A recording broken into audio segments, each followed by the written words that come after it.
সুপ্রিয় শিক্ষার্থীবৃন্দ, তোমরা সবাই কেমন আছো? আশা করি সুস্থ আছো, ভালো আছো। আমরা বেশ কয়েকদিন যাবৎ অনলাইন ক্লাস অর্থাৎ লেখাপড়া থেকে বিরত অবস্থায় আছি। তো আবারও অনলাইন ক্লাসে আমরা জয়েন করছি। তো আজকের অনলাইন ক্লাসে আমি সৈয়দা মুবাশশিরা খাতুন, প্রভাষক ব্যবসায়ী সংগঠন ব্যবস্থাপনা, আজকের আয়োজনে তোমাদের জন্য যে লেকচারটি রেখেছি, আসলে এর একটি লেকচার হয়ে গিয়েছে। আজকে এই অধ্যায়টি দ্বিতীয়তম লেকচার। অধ্যায়টির নাম হচ্ছে সমবায় সমিতি। আর লেকচারটি একাদশ দ্বাদশ উভয় শ্রেণীর জন্যই। আর আজকের এই সমবায় সমিতি অধ্যায়ে আমি আলোচনায় যে বিষয়টি রেখেছি সেটা হচ্ছে সমবায় সমিতি প্রকারভেদ। আজকে আমরা সমবায় সমিতির প্রকারভেদ নিয়ে আলোচনা করব। তো ঠিক আছে, আমরা আলোচনা তাহলে শুরু করে দেই। আচ্ছা, তোমরা এখানে দেখতে পাচ্ছ আমি দুটি সমবায় সমিতি নিয়ে আলোচনা করেছি। এটা হচ্ছে প্রথমে হচ্ছে সদস্যদের প্রকৃতি বিচারে সমবায় সমিতিকে দুই ভাগে ভাগ করা হয়েছে। একটি হচ্ছে উৎপাদক সমবায় সমিতি, দ্বিতীয়টি হচ্ছে ভোক্তা সমবায় সমিতি। ঠিক আছে, তো প্রথমে আমি উৎপাদক সমবায় সমিতির সম্পর্কে বলবো। উৎপাদক সমবায় সমিতি কথাটা থেকে কী বোঝাচ্ছে? উৎপাদক অর্থাৎ যারা পণ্য উৎপাদন করে তাদের যে সমিতিটা, সাধারণ কথায় যদি আমি বলতে চাই তাহলে কিন্তু এটাই বোঝাচ্ছে যারা পণ্য উৎপাদন করে তাদেরকে সমবায় সমিতি, তাদের সমবায় তাদের গঠিত সমবায় সমিতিকে উৎপাদক সমবায় সমিতি বলা হয়। আচ্ছা, যদি আমি একটু আরও সুন্দর করে পরিমার্জিত ভাষায় বলতে চাই তাহলে ক্ষুদ্র ক্ষুদ্র শিল্পের মালিক ও উৎপাদকগণ প্রতিযোগিতামূলক বাজারে প্রতিযোগিতায় টিকে থাকার জন্য তাদের স্বল্প অর্থকে একত্রিত করে যে সমবায় সমিতি গঠন করে তাকেই উৎপাদক সমবায় সমিতি বলা। অর্থাৎ যারা কোনো কিছু উৎপাদন করে, যেমন মনে করো তাঁতিরা কাপড় উৎপাদন করতেছে, তাঁত জাতীয় পণ্য, তারপরে দুগ্ধ উৎপাদনকারী, তারপরে মনে করো যে আরও আছে, যেমন মনে করো ক্ষুদ্র ক্ষুদ্র যে শিল্পগুলো, যেমন আমরা জানি লৌহ, ইস্পাত, এনারা যে সমবায় সমিতিটা গঠন করে সেটা হচ্ছে উৎপাদক সমবায় সমিতি। আর এরপরে চলে আসি আমরা, সেটা হচ্ছে ভোক্তা সমবায় সমিতি। ভোক্তা কথার মানে কি? যে আমরা যেমন নর্মাল গ্রাহক যারা ভোগ করি, সবাই পণ্য ভোগ করে, যারা বিক্রি করে তারাও কিন্তু ভোগ করে।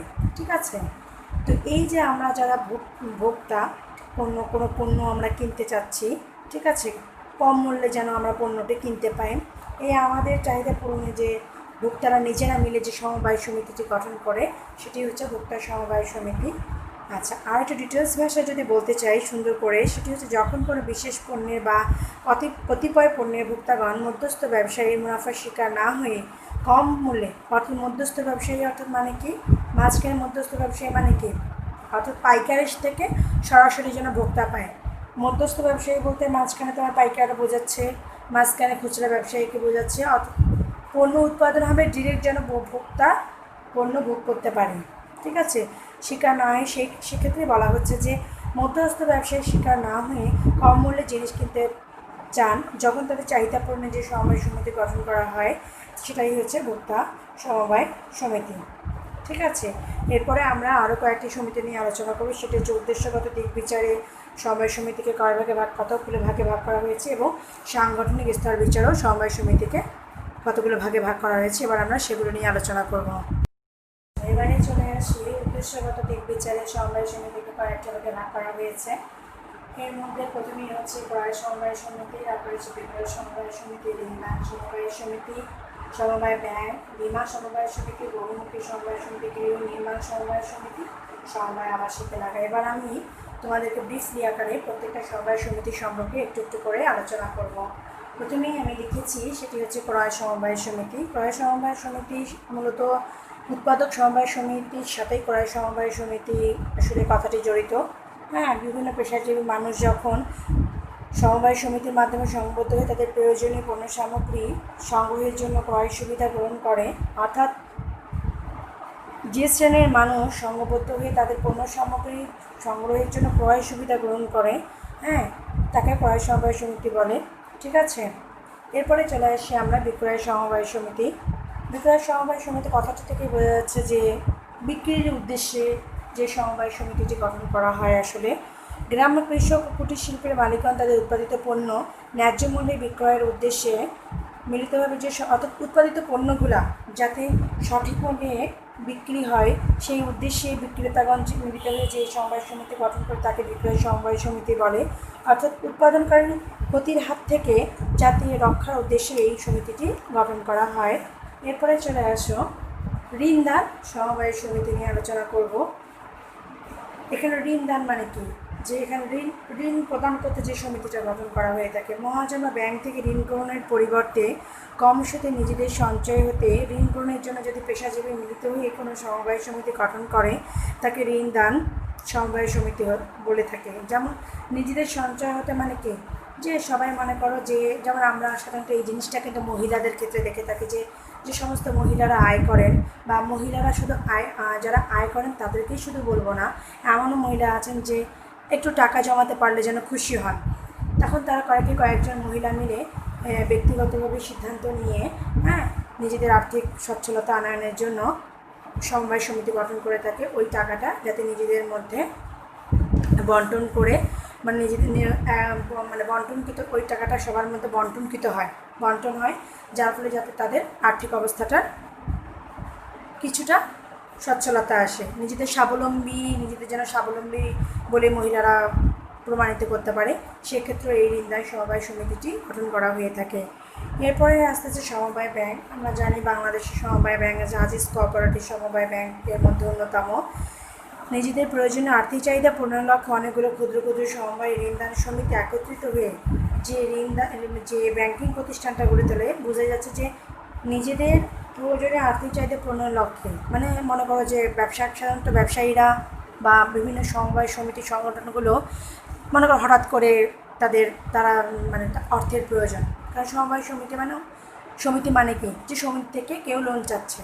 তো এই যে আর্থিক চাহিদাটা পূরণের জন্য যে ওই সমিতিটার যে টাকার প্রয়োজন, তখন এই সমবায় সমিতিগুলো একত্রিত হয়ে একটি প্রতিষ্ঠান গড়ে তোলে, সেটাই হচ্ছে সমবায় ব্যাংক।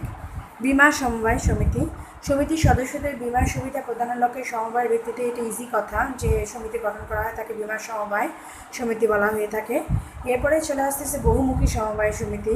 সদস্যদের বহুমুখী উদ্দেশ্য পূরণের জন্য যে সমবায় সমিতি গঠন করা হয়ে থাকে সেটাই হচ্ছে বহুমুখী সমবায় সমিতি। যেমন মনে করো উৎপাদন, ক্রয়, বিক্রয়, ঋণদান, এগুলো মিলে বহুমুখী বিভিন্ন ধরনের মিলেই হচ্ছে বহুমুখী সমবায় সমিতি। এরপরে চলে আসে হচ্ছে গৃহ নির্মাণ। স্বল্পবিত্ত সম্পন্ন মানুষের আবাসিক সমস্যা সমাধানের জন্য যে সমবায় সমিতি গঠন করে থাকে গৃহ নির্মাণ সমবায় সমিতি বলে। অনেকেই বা যাদের বাড়িঘর কোনো কিছু নেই তারা তোমার একটা সমিতি গঠন করে ওখান থেকে লোন করে দেখা যাচ্ছে যে বাড়িঘরের উন্নতি করে। এবং এটা মহিলাদেরও একটা মহিলা সমবায় সমিতি থাকে, বা এমন যেমন TMSS, আরও কিছু আশা, ব্র্যাক, এদেরও সমবায় সমিতি আছে, যে এদের মাধ্যমে করে কি মানুষ সহজ শর্তে ঋণ গ্রহণ করে থাকে অল্প সুদে, যাতে তারা কি করতে পারে যে বাড়িঘর বা গৃহ নির্মাণ করতে পারে। এরপরে আছে সমবায় আবাসিক এলাকা। অনেক সময় দেখা যাচ্ছে যে সমবায় সমিতি শুধু ব্যাংক থাকবে, শুধু গৃহ নির্মাণ থাকবে, এরকম হতে পারে না। যে এমন একটা সমবায় সমিতির মাধ্যমে এমন একটা আবাসিক এলাকা গড়ে তোলা হলো যেখান থেকে খুব অল্প সুদে এবং অল্প টাকার মাধ্যমে আমরা ফ্ল্যাট যেটা কেনা সম্ভব হয় আমাদের পক্ষে, কারণ অনেকেরই এই সামর্থ্যটি থাকে না। সমিতির সদস্যরা মিলে সমবায়ের ভিতরে আবাসিক এলাকা গড়ে তুলে তাকে সমবায় আবাসিক এলাকা বলে। এরূপ সমিতির ক্ষেত্রে সদস্যদের কাছ থেকে শেয়ার বিক্রয়ের মাধ্যমে অর্থ সংগ্রহ করা হয়। ওই অর্থ দিয়ে জমি ক্রয় করে তাদের যথাযথ উন্নয়ন ও অন্যান্য প্রয়োজনীয় সুবিধাটি রেখে অবশিষ্ট জমি প্লট করে সদস্যদের মধ্যে বন্টন করা হয়। যেটা কথা আমি একটু আগে তোমাদেরকে বললাম যে এখানে শেয়ার ছেড়ে দেওয়া হয়, শেয়ারের মাধ্যমে অর্থ সংগ্রহ করে প্রথমে বলা হয় যে জমি কেনা হবে, আপনারা টাকা দেন, প্রথমে জমিটা ক্রয় করা হয়। তারপরে জমি ক্রয় করা যখন হয়ে গেল ওখানে প্লট আকারে জমি করা হয় কি সদস্যদের মধ্যে বন্টন করা হয়। এইভাবেই অল্প টাকার মধ্যে সমবায়ের প্রতিষ্ঠান করে কি যে সদস্যদেরকে প্লট কেনার একটা সুবিধা তো তৈরি করে দেয়। এটা খুব বিশেষ খুব ভালো একটি সুবিধা। এরপরে আমরা চলে যাব সাংগঠনিক স্তর বিচারে সমবায় সমিতিতে। আচ্ছা, এবারে আমরা সাংগঠনিক স্তর বিচারে সমবায় সমিতিতে নিয়ে আলোচনা করব। প্রথমে দেখতে পাচ্ছ যে প্রাথমিক সমবায় সমিতি। সাংগঠনিক স্তর বিচারে সমিতিকে 4 ভাগে ভাগ করা হয়েছে। প্রথমটি হচ্ছে প্রাথমিক সমবায় সমিতি, এরপরে হচ্ছে কেন্দ্রীয় সমবায় সমিতি, এরপরে মিশ্র সমবায় সমিতি, ফাইনালি হচ্ছে জাতীয় সমবায় সমিতি। তো প্রাথমিক সমবায় সমিতি হচ্ছে যে সমিতির সদস্য সংখ্যা ন্যূনতম 20 জন। হ্যাঁ, অর্থাৎ প্রাথমিক সমবায় সমিতি হলো সে ধরনের সমবায় সংগঠন যা সর্বনিম্ন স্তরে বা প্রাথমিক পর্যায়ে গঠিত হয়। ঠিক আছে, একদমই মানে একদম রুট যে সমবায় সমিতিটা মাত্র 20 জন সদস্য নিয়ে প্রাথমিক পর্যায়ে গঠন করা হয়, সেটাই হচ্ছে মূলত তোমার মানে প্রাথমিক সমবায় সমিতি। তারপরে হচ্ছে কেন্দ্রীয় সমবায় সমিতি। সমবায় সমিতির দ্বিতীয় স্তরের সংগঠন হলো কেন্দ্রীয়, অর্থাৎ প্রাথমিক সমবায় সমিতি গঠন করার পরপরই কেন্দ্রীয় সমবায় সমিতি গঠন করা হয়ে থাকে। আর কয়েকটি প্রাথমিক সমবায় সমিতি নিয়েই কিন্তু কেন্দ্রীয় সমবায় সমিতি গঠন করা হয়। এক্ষেত্রেও ন্যূনতম 10টি প্রাথমিক সমবায় সমিতি নিয়ে তোমার হচ্ছে কেন্দ্রীয় সমবায় সমিতি গঠন করে। এই কথাটি খুব ভেরি ইম্পর্ট্যান্ট, কথাটি মনে রাখবা যে কতটি প্রাথমিক সমবায় সমিতি নিয়ে কেন্দ্রীয় সমবায় সমিতি গঠন করা হয়, 10টি। ঠিক আছে, এরপরে চলে যাব আমরা মিশ্র সমবায় সমিতি। এটি সমবায়ের স্তর, যদি সংগঠনের স্তর বিবেচনা করি তাহলে হচ্ছে তৃতীয় স্তরে এর অবস্থান। ব্যক্তি সদস্য প্রাথমিক সমবায় সমিতি নিয়ে যে সমিতি গঠিত হয় তাকে মিশ্র সমবায় সমিতি বলে। ঠিক আছে, এই সমিতি কমপক্ষে 60% অর্থাৎ 20 জন সদস্যের মধ্যে ন্যূনতম 12টি প্রাথমিক সমবায় সমিতির সদস্য থাকতে হয়। আর ব্যক্তি ও সমিতির সদস্য হতে নির্বাচিত ব্যক্তিদের উপরে এর ব্যবস্থাপনার দায়িত্ব নিয়োজিত থাকে। অর্থাৎ কথাটি কী দাঁড়ালো? কথাটি দাঁড়ালো এরকম যে ন্যূনতম 12টি প্রাথমিক সমবায় সমিতি মিলে মিশ্র সমবায় সমিতি হতে হয়। 20 জন সদস্যের মধ্যে ন্যূনতম 12টি প্রাথমিক সমবায় সমিতির সদস্য, অর্থাৎ যে প্রাথমিক সমবায় সমিতিগুলো গঠন করা হবে তার মধ্যে ন্যূনতম 12টি প্রাথমিক সমবায় সমিতির সদস্য এই মিশ্র সমবায় সমিতির মধ্যে থাকতে হবে। ঠিক আছে, আর সেই সমিতির সদস্য প্রত্যেকে 20 জন করে হতে হবে। এরপরে আসো জাতীয় সমবায় সমিতি। ঠিক আছে, সমিতিগুলোর সর্বোচ্চ এবং সর্বস্তরের মানে যেটা ফাইনাল হেড অফিস যেটাকে বলা হয় সেই সংগঠনটি হলো জাতীয় সমবায় সমিতি। কমপক্ষে 10টি কেন্দ্রীয় সমবায় সমিতি মিলে জাতীয় সমবায় সমিতি গঠিত হয়ে থাকে। যেমন বাংলাদেশে কৃষক সমবায় সমিতি হচ্ছে কিন্তু জাতীয় সমবায় সমিতি। তাহলে আমরা প্রথমে কি বললাম? প্রাথমিক সমবায় সমিতি যেটা একদম রুট লেভেল, মাত্র 20 জন সদস্য নিয়ে গঠন করে, এরকম অজস্র প্রাথমিক সমবায় সমিতি আছে। তার মধ্যে অন্ততপক্ষে 10টি প্রাথমিক সমবায় সমিতি নিয়ে কেন্দ্রীয় সমবায় সমিতি গঠন করা হয়ে থাকে। এরপরে আসে মিশ্র সমবায় সমিতি, অন্ততপক্ষে 20 জন সদস্য দ্বারা গঠিত ন্যূনতম 12টি সমবায় সমিতি নিয়ে মিশ্র সমবায় সমিতি গঠন করা হয়ে থাকে এবং 10টি কেন্দ্রীয় সমবায় সমিতি নিয়ে জাতীয় সমবায় সমিতি গঠন করা হয়ে থাকে। তো এই ছিল আজকে আমার সমবায় সমিতির প্রকারভেদ নিয়ে আলোচনা। আমি যদি তোমাদের কলেজের পরীক্ষা বলি, কলেজের পরীক্ষাও যদি আমি প্রশ্ন করি, সেক্ষেত্রেও সমবায় সমিতির প্রকারভেদ ভেরি ইম্পর্ট্যান্ট।